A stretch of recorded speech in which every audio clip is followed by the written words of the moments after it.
Welcome to Inside the Mind, a podcast hosted by myself, Jennifer Forster, and my beautiful co-host, Allie May.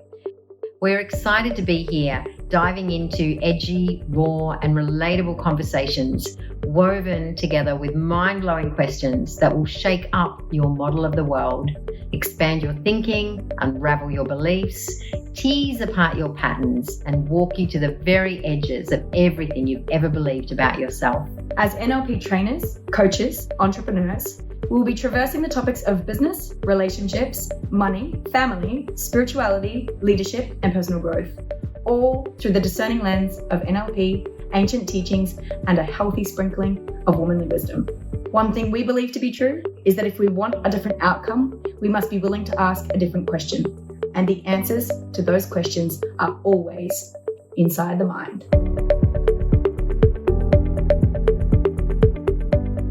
Welcome back to another episode of Inside the Mind. I am Allie May, and this is the beautiful Jen 5-star. We have coined her that. There is no Forster anymore in the vortex. There's no 4-star. There is just 5-star. How do you spell that? F-I-V-E-S-T-A-R.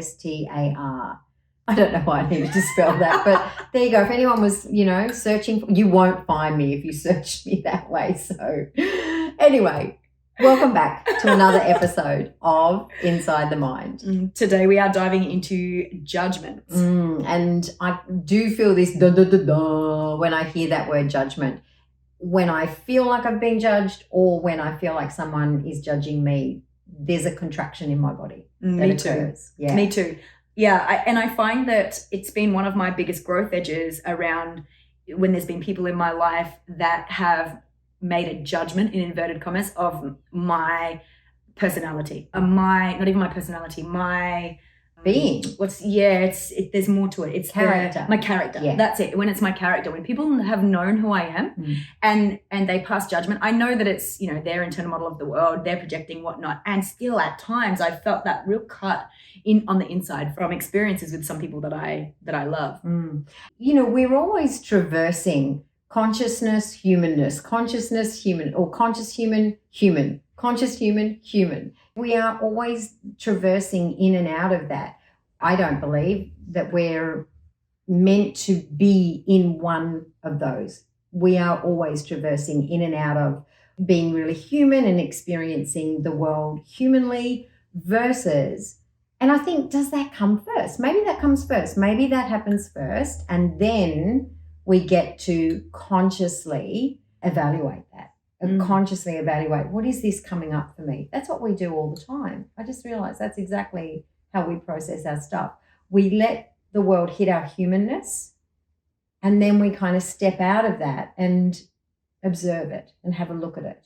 Yeah, there's been many conversations in my vortex over the years around, what are you here for? Are you here for the human experience, or are you here to, for the galactic experience? And we are human beings, essentially, first and foremost. So, judgment plays a beautiful part in the human experience. And I feel like no one is exempt of judging others, and no one is exempt of judging themselves.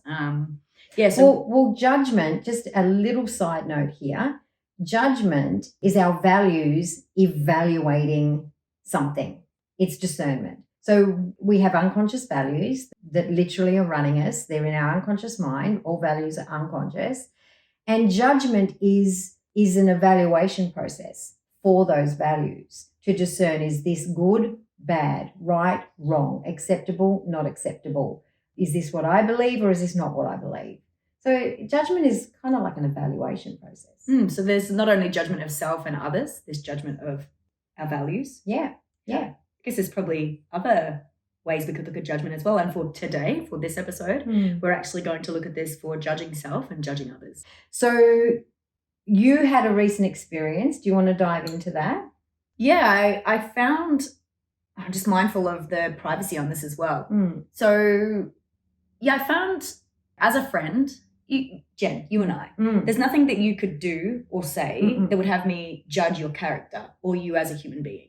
No. It's just not something that I think with all of the people that I've worked with over the years, one-on-one, in training rooms, in groups, the things that I've heard, every human being has something. It's funny that we can be so scared to share the something. Downloads here personally right now. We can be so scared to share the something for fear of judgment.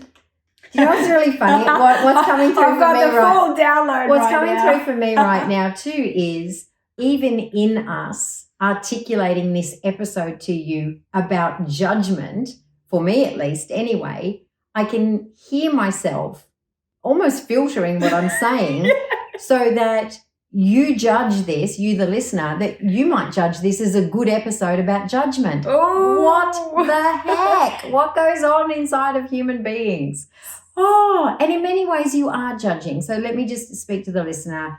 And if you're watching on YouTube, of course, the watcher, the listener, the watcher, however you're taking in this podcast, you will be unconsciously judging the podcast. You'll be judging how Allie and I sound. You'll be judging how we look. You'll be judging our content. You'll be judging if things make sense to you. You'll be judging whether you agree or disagree with what we're saying. You'll be judging it all, whether consciously or unconsciously. You might be judging what we're wearing if you're seeing the shorts on social media even.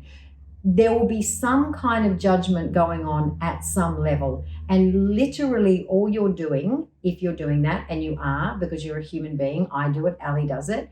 When we're in that process, it's like being a little sheep herder. We're literally going, yes, this is me, this is not me. This is me, this is not me. This is me, this is not me. And all we're doing as humans through our judging process is gathering evidence that has us feel like the other person or the other situation. And if we don't feel like that we are like them, then that primal human instinct of being on the outer will kick in. So we will go into, well, let me find where I do align with everybody else. And so that's how we judge, isn't it? That's what's happening. There's a lot going on with judgment, so much. And just to circle back around on that with the piece with me, I don't really feel like I want to go to that specific piece of what happened not long back around judgment. What I would like to go into is the other piece that we talked about with the event and I've touched on Bridge before, doing Bridge and Bridge Extreme. I think it was I've touched on that before. Yeah, this is a really good example. Yeah, so dive in. So I went to Bridge and Bridge Extreme, which they just had not long back in Brisbane, and it was. That's for anyone listening. That's Alexi Panos and Preston Smiles. You can Google them. Yeah, and their Bridge is and Bridge Extreme is like probably no other event I've ever been to, just for what they bring out, what they see, and what they bring out in each individual. Anyway. When I went there, I couldn't see, because we can't see some of our stuff, I couldn't see my behaviors around protecting myself around people liking me. So I was the high achiever. I walked into that room. I sat at the front of the room. I was ready to go. I was hungry. I wasn't there for anybody else. I was there for myself. And I got a very quick learning around that. And I got to see my behavior plan. It did take me a while to see the behavior. It was a protection mechanism for myself. So I went into that space really reserved inside, really disconnected from everybody else. I removed myself from the connection with other people and just went in with this high achiever mode, just like, I'm here, let me do it. I just want the information. And if any of you have done Bridge, you'll be chuckling right now. So I think I don't know if it was like the second day or something, or the third day. Could have even been the first day. I remember sitting there in the group, and without giving the magic away, we had to, I'll just share this one snippet, this one piece. We had to write on a card whether the person in the group, we had to go around to each person, whether the person in the group whether they felt they could trust the person or not. And one of the things that I pride myself on is how trustworthy I am as a human being. And so as we go around the group, actually it must have been first day, because I hadn't met the people there, they hadn't met me. So it's this piece around, beautiful piece on judgment. We had to say what we felt about this person without even knowing this person. What is said, it's like 7 seconds or 2 seconds where people make a judgment of you. Yeah, it's really quick. I would suggest that these days, it may once have been 7 seconds, but I would suggest, because of the attention span of humans, because of devices and social media and the internet and how quick things are, I would say it's more than likely 2 seconds now. I think it's 2 seconds. And for me, that just didn't sit really well. So as we go around and everyone writes out on their own pieces of paper, I think there were some other questions as well. The trust ones that stuck with me, as you can hear. Then we had to read it out, and we had to share our thoughts on that person. And I remember sitting there, I was so fucking angry. thinking, how dare you judge me? You don't know me. You don't have a fucking right to pass this judgment on me. You don't know who I am as a person. Back was right against the wall. I was in that moment of fuck off. And I got up and I went to leave the room. I was ready to leave the training. And I get to the door and Preston came and met me at the door. He's like, what's up, Allie? I said, I didn't fucking well come here to make friends. I didn't come here for people to tell me who they think I am. I came here for myself. And he looked at me very calmly and he said, well, fucking claim it. And in that moment, like I realized I was giving a fuck what other people thought of me. And I was in that defense mode. I was playing out the pattern of, funny, right? I was playing out the pattern of no one likes me, so stay by myself. If I don't talk to people, I don't have to have friends. People won't judge me. And here I am in this moment being judged. So most vulnerable Allie self possible in this space. And what I realized was that I was really playing the victim on this. And I couldn't see it at the time, right? So just giving some love to myself here in this moment, I couldn't see that pattern and that behavior playing out of, yeah, people don't like me. And so, yeah, that was a classic example of that judgment. And the point that I want to make here is, where are you tolerating, or where are you playing out a story, or where are you contradicting what you're saying? Where are you feeling like you have to prove yourself to other people, or where are you defending yourself to other people? Because it's not necessary. If we claim it, like Preston said to me, Allie, claim what you're here for. If that's what you're here for, fine, claim that. Just don't fall, my paraphrasing, just don't fall victim into the rest of it. No one has to like you. That's okay. But are you okay with that? And at the time, I wasn't okay with that. And once I got that download from him, it was like, shit, doesn't matter. Changed the whole game for me being there. I love it. The claiming piece to me is really powerful, particularly with judgment, because we can't be judged unless we give permission to be judged. Oof. Say that again, Jen. We cannot be judged unless we give permission to be judged. So in essence, what I'm saying there is we're either giving our power away and allowing others to decide who and what we are, or we are, as you just so beautifully illustrated in that really great example, we're claiming our power. We're claiming this is who I am. This is what I stand for. And when you are really fucking clear on this is who I am and this is what I stand for, you won't give a fuck whether anyone agrees with that or not. Ergo, you cannot be judged. It also does, in my opinion, in my model of the world, is you actually giving back other people's power to have their opinions. Opinions are just opinions, right? They're only a judgment if you decide they are a judgment. And if they are a judgment, I would suggest they're hitting a very deep wounding or an unconscious pattern or a negative emotion or a limiting belief that you have about yourself. So come and do our training, our NLP prac, and clean that shit up. Yes, exactly. Look, Allie and I both say this so openly. Doing an NLP and timeline therapy, those two, if you're going to do it, those two are a pigeon pair. They must go together because they support each other brilliantly. If you are going to do any self-development at all, NLP and timeline therapy is going to be a process for you that will be the greatest self-development you will do for yourself, because many people come for the certification. Yes, you're going to get a certification, and yes, you can go out and become a practitioner. We want you to do that. But know this, and we know this from an evidence base of the students that we've certified, know this, it is going to clean you and your shit up first and foremost. You'll think you're coming for the certification. You're going to leave with the most epic cleanup of your life and your unconscious mind. It can be no other way. If you're in our room, 100%. If you're in our training room, 100%. We do things a little differently around here. We do, because I've seen too many people do trainings. I've had too many people say to me, I've studied NLP and I've studied timeline therapy, that I look at and go, well, why are you the way that you are? Because if you've studied the body of work, and no disrespect to any other trainers, if you've studied this body of work, you should be pretty clean, especially if you've done timeline therapy. So it's like anything, right? Oh, I read that book, or I know this. Do you know it, or did you just read it? Do you know the thing? Yeah, and do you live it? Have you applied it with volition to your life? Because we can study anything. Here's my really great example. I'm going to call it a great example, but here's my great example on this. So you could write a TED talk on how to use a treadmill.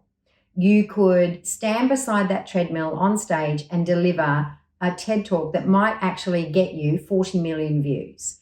You might be able to demonstrate the programs on the treadmill. You might be able to tell people how beneficial a treadmill is to your health and well-being. You might be able to show them how all the fancy buttons, how to make it go up, how to make it go down, how to go fast, how to go slow.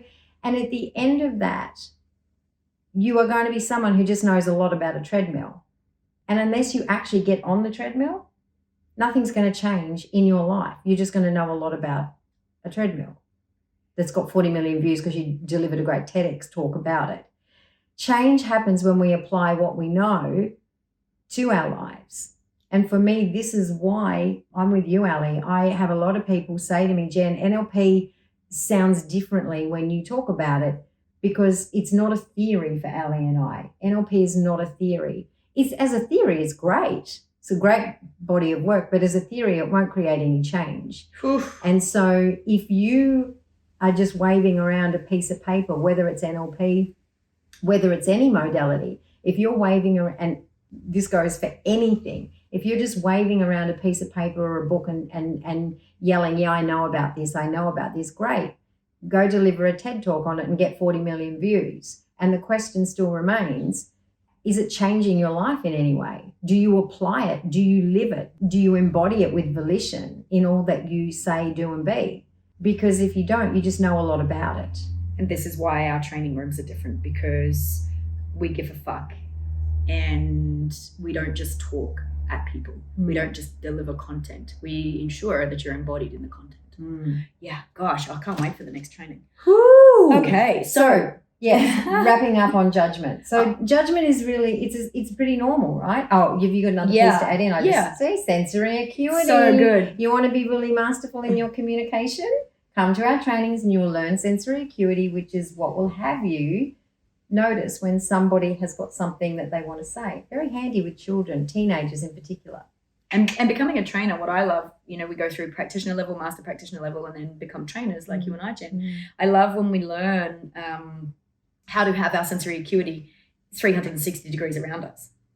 So you would just know anyway. It's that learning, right? We learn it at prac, how to have the sensory acuity. Then we deepen that at master prac. And then when we become trainers, it's just like, hello. It's just the subtleties in the movement to know that there's something else that wants to be said, or that we want to say something else, the other person wants to say something, or that there's an emotion going on. You don't even have to speak and feel it in the body. And I love that. I would just want to go into judgment of self. They're polar opposites, and also, they intertwine as well. I feel like the, judgment of self, such a big one in our society. And often I'm not sure we're even aware of how judgmental we can be. For example, I haven't wanted to be posting our reels that we've had for our podcast because I haven't liked the way that I look in the reels. So I just sit here casually with Jen and it goes on YouTube. And then when the reels are created, I'm like, I just don't want to share them. I'm judging the way I look, not even my content. And that's not like an egoic thing. I'm just not liking the way I look. It's more of a oh no, my feed has to look good on my socials and I don't look good right now, so I'm not going to put it up. Oh, love that. It's going to wreck my grid. It's going to wreck my grid. It's going to wreck my IG grid. Fuck that. I love, Jen and I had this amazing conversation yesterday about social media. And we just had a little bit of motion in the ocean with the plants. The plants really dug on what you just said then. They move. I love that they're cuddling me here, embracing me here where I'm sitting. It's a great spot. So it's like, where are you judging yourself? Where are you holding yourself back? Jen and I were having this conversation yesterday about socials and about how, we're over the traditional marketing, and, we were talking about playing more with our social media. I know for myself, I've had that hold back on having to get it fucking right. And it has up until this point driven me crazy. So changing up the socials. Anyway, I digress. So judging self. Well, I guess we can judge ourselves in so many different ways, and there can be so many subtleties. And my question to you, without having to dive into it, you're not stupid, and I don't have to break it down for you, our listener, into small bits. You will know where you're judging yourself. Where are you judging yourself? I'd love to invite the the lens on where are you judging yourself? What's going on for you in your life? Where are you judging the way that you look? Where are you judging yourself and in how you do things? Where are you judging the person that you are? One thing for me that I really love is, and that I share in my trainings and working one-on-one and whatnot, is our past is our past. And I see a lot of people rejecting their past selves. I say, grab those parts of you and bring them with you. While there is a disconnect between your past self, if you're judging things you've done in your past, while there is that disconnect between past you and now you, there's something missing in that space. Where do you get to give yourself a little bit more forgiveness? Where do you get to have a look at the things that maybe you've done in the past where you're really fucking judging yourself? It's coming through really heavy right now. So whoever this is for, you're welcome. And just that invitation, it's like, can you be, firstly, can you see it? And when you see it, can you be a little kinder to yourself? I once got taught this, and I love this so much. Jules O'Neill, I love Jules. She's here on the Sunshine Coast. She does some brilliant work. And she once taught me, it was around at a time I felt like I was needy. Jen and I realize now that needy's not needy. We had this conversation. It's that I have needs. I have needs. I have needs. I'm not needy. I have needs. I have needs. And when we don't know how to articulate our needs, then, it can feel a little bit needy. So it was this point in time in my life, and I was seeing Jules for a while, and she said to me at a point where I felt like I was needy, she said, Allie, pop your hand on your heart and just say, I love that I'm needy. I love this part about myself. Where in your life is there something going on where you are judging yourself and not giving yourself the love and kindness that you deserve? And can you place your hand on your heart and just honor and acknowledge that part of yourself? I love that. I think that's a beautiful place to wrap this one up. What do you think? Yeah. If you're listening to this or watching it, of course, spend some time today with those parts of you. Actually, this just brings up, there was a piece coming through, and it's coming through. We had this come up on a conversation yesterday or the day before, and we were talking about, can we find the parts of us that we don't deem as beautiful? Can we see them as beautifully as the parts that we see that are beautiful? So, for example, can I use your eyes as an example here? Yeah. Sure. So Allie's got the most brilliant blue eyes, and she is complimented often on your eyes, and they are beautiful. They are the most beautiful. And if Allie was judging herself on something right now, something I would offer or would ask is, the part that you're judging, can you see that part? This makes me so teary. Can you see that part of you as beautiful as you see your beautiful eyes? Because that part of you is you. The part that you are judging, I've got goosebumps all the way down to my toes. The part of you that you may be judging right now, that's still you. It is you. And it's as beautiful as all the beautiful parts of you. Yeah. I'm glad that piece just came Me through. too. It was coming through, and I'm like, it wasn't all dropping in. I'm like, there's something here. What is this piece? I'm so glad that came through too, because that just got me a little choked up. And on that note, we will catch you next time. See you at the next episode.